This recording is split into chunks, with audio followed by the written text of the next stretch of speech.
Yosua bab 16. Pembahagian berupa tanah milik bagi Bani Yusuf yang mempunyai sempadan yang bermula dari sungai Yordan di Yeriko, di sebelah timur mata air Yeriko, melintasi gurun, lalu naik dari Yeriko ke kawasan Bukit Bukau dan ke Betel. Dari Betel sempadan itu keluar menuju Luz dan sampai ke Atarot, daerah orang Arki. Kemudian turun ke sebelah barat, ke daerah orang Yaflet, sampai ke daerah Bet Horon Hilir, dan dari sana terus ke Gezer, hingga berakhir di laut. Demikianlah Bani Yusuf, yaitu suku Manasye dan suku Efraim, menerima harta pusaka mereka. Berikut ialah sempadan wilayah Bani Efraim menurut kaum-kaum mereka. Sempadan harta pusaka mereka di sebelah timur ialah Atarot Adar sampai ke Bet Horon Hulu, lalu keluar ke laut dengan Mikmetat di sebelah utaranya, dan membelok ke sebelah timur, yaitu ke Taanat Silo, sebelum berlanjutan ke sebelah timur, ke Yanoa. Dari Yanoa, sempadan itu keluar ke Atarot dan ke Naharat, dan menyentuhi Yeriko, lalu berakhir di sungai Yordan. Dari Tapua, sempadan terus ke sebelah barat, yaitu ke sungai Kana, dan berakhir di laut. Itulah harta pusaka suku Bani Efraim menurut kaum-kaum mereka, termasuk semua kota beserta desa-desanya yang dipisahkan bagi Bani Efraim di tengah-tengah harta pusaka Bani Manasye. Namun begitu, mereka tidak mengusir Bani Kanaan yang tinggal di Gezer, sehingga Bani Kanaan itu masih tinggal antara Bani Efraim sampai hari ini sebagai buruh paksa. Yosua bab 17. Peruntukan diberikan kepada suku Manasye sebagai keturunan anak sulung Yusuf. Tanah Gilead dan Basan diberikan kepada Makir, anak sulung Manasye, dan juga ayah Gilead, atas sebab dia seorang perwira.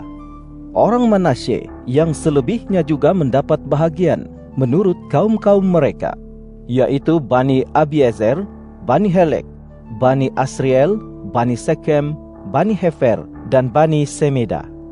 Mereka itu para anak lelaki Manasye, anak Yusuf menurut kaum-kaum mereka. Tetapi Zelafehat, anak Hefer, anak Gilead, anak Makir, anak Manasye, tidak mempunyai anak lelaki, melainkan anak perempuan sahaja. Inilah nama anak-anak perempuannya: Mahla, Noah, Hogla, Milka, dan Tirza.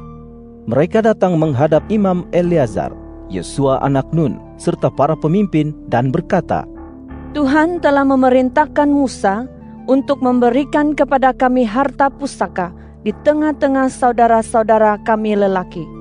Oleh sebab itu, Yosua memberikan kepada mereka harta pusaka di tengah-tengah saudara-saudara lelaki ayah mereka, selaras dengan firman Tuhan. Maka bagi orang Manasye jatuhlah 10 bahagian tanah di samping tanah Gilead dan Basan di seberang sungai Yordan. Kerana keturunan perempuan Manasye pun menerima harta pusaka bersama-sama keturunan lelakinya. Tanah Gilead diperuntukkan kepada keturunan Manasye yang selebihnya. Sempadan daerah Manasye menganjur dari Asher sampai ke Mikmetat yang berseberangan dengan Sikhem, lalu terus ke sebelah selatan ke daerah penduduk En Tapua. Tanah Tapua milik suku Manasye, tetapi kota Tapua di sempadan Manasye dimiliki Bani Efraim. Selanjutnya, sempadan itu turun ke sungai Kana, ke sebelah selatan sungai itu. Kota-kota di situ dimiliki suku Efraim, meskipun berada di tengah-tengah kota-kota suku Manasye. Kemudian, sempadan daerah Manasye berlanjutan ke sebelah utara sungai itu dan berakhir di laut. Wilayah sebelah selatan sungai itu milik suku Efraim, manakala wilayah sebelah utara pula milik suku Manasye. Sempadan baratnya ialah laut. Seterusnya sempadan itu ialah daerah Asher di sebelah utara dan daerah Isakar di sebelah timur. Di daerah Isakar dan Asher ada milik suku Manasye, yaitu Bet-Sean dengan kampung-kampungnya, Yibleam dengan kampung-kampungnya, penduduk Dor dengan kampung-kampungnya, serta 3 daerah pergunungan meliputi penduduk Endor dengan kampung-kampungnya, penduduk Taanak dengan kampung-kampungnya, dan penduduk Megido dengan kampung-kampungnya. Meskipun demikian, Bani Manasye tidak menakluki kota-kota itu sepenuhnya, kerana mereka tidak dapat mengusir penduduk kota-kota lantaran Bani Kanaan berkeras untuk tetap tinggal di negeri itu. Pada waktu orang Israel menjadi kuat, mereka memaksa Bani Kanaan menjadi buruh paksa, tetapi tidak mengusir umat itu sepenuhnya. Berkatalah Bani Yusuf kepada Yosua, "Mengapakah Tuhan memberi kami satu peruntukan dan satu bahagian sahaja sebagai harta pusaka? Kami ini kaum yang besar, kerana sampai saat ini Tuhan telah memberkati kami." Jawab Yosua kepada mereka, "Jika jumlah kamu sebegitu ramai dan pergunungan Efraim terlalu sempit bagimu, naiklah ke hutan dan bukalah tanah baru di sana untukmu, di negeri orang Feris dan orang Refaim." Kata Bani Yusuf, "Pergunungan itu tidak cukup bagi kami, dan Bani Kanaan yang tinggal di tanah lembah itu memiliki rata besi, baik yang ada di Bet-Sean serta kampung-kampungnya maupun di lembah Yezreel." Maka kata Yosua kepada keturunan kaum Yusuf, yaitu kepada suku Efraim dan suku Manasye, "Kamu memang kaum yang besar dan mempunyai kekuatan yang besar pula. Kamu tentu tidak akan mendapat satu peruntukan sahaja. Pergunungan itu pun akan menjadi milikmu. Daerah itu memang masih berupa hutan, namun kamu akan membuka dan memilikinya sampai ke hujung-hujungnya. Kamu akan mengusir Bani Kanaan itu, walaupun mereka mempunyai rata besi dan walaupun mereka kuat." Yosua bab 18. Seluruh kalangan umat Israel berkumpul di Silo dan mendirikan kemah pertemuan di sana, kerana negeri itu sudah menjadi jajahan takluk mereka. Masih tinggal 7 suku lagi antara orang Israel yang belum mendapat bahagian harta pusaka mereka. Maka kata Yosua kepada orang Israel, "Berapa lama lagi kamu mahu melengah menduduki negeri yang telah dikurniakan Tuhan, Allah nenek moyangmu kepadamu? Pilihlah 3 orang daripada setiap suku.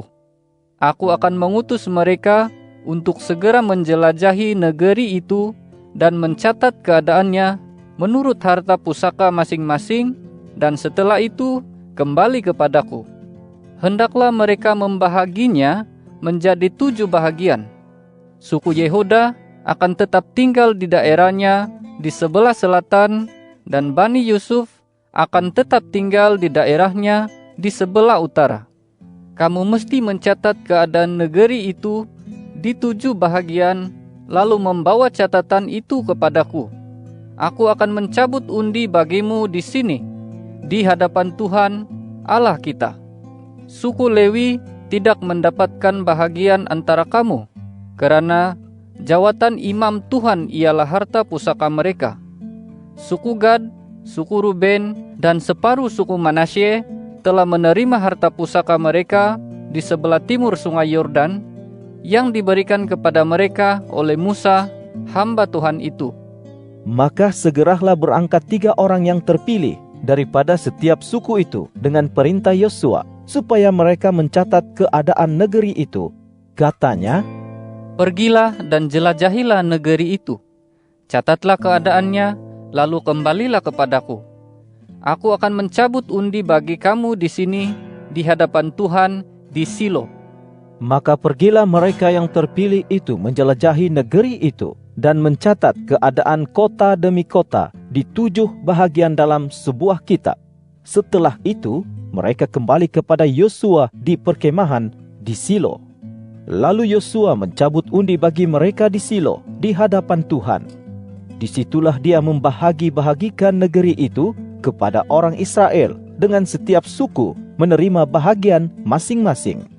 Undian terjatuh kepada suku Bani Benyamin menurut kaum-kaum mereka, dan wilayah yang diperuntukkan untuk mereka terletak di antara wilayah Bani Yehuda dengan wilayah Bani Yusuf. Di sebelah utara, sempadan daerah mereka bermula dari sungai Yordan, kemudian naik ke lereng gunung di sebelah utara Yeriko, lalu naik ke pergunungan di sebelah barat, dan berakhir di gurun Bet Awet.